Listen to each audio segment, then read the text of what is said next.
Hey everyone, welcome back to the channel. Today, we're going to take a regular gas lighter and turn it into an electric one using a rechargeable battery and some small electronic components. It's a fun and easy DIY project that you could try at home. For this project, we'll need a small LiPo battery, a charging module, and a high voltage generator. First, we'll remove the gas tank from the lighter, keeping only the ignition mechanism. Then, we'll connect the battery to the charging module, ensuring proper polarity.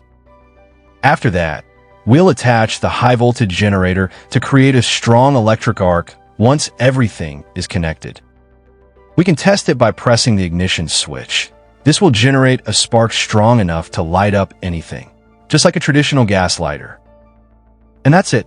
We just converted a normal lighter into a rechargeable electric one.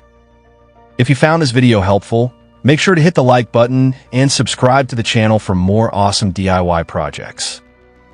Also, let me know in the comments what other cool electronics projects you'd like to see next.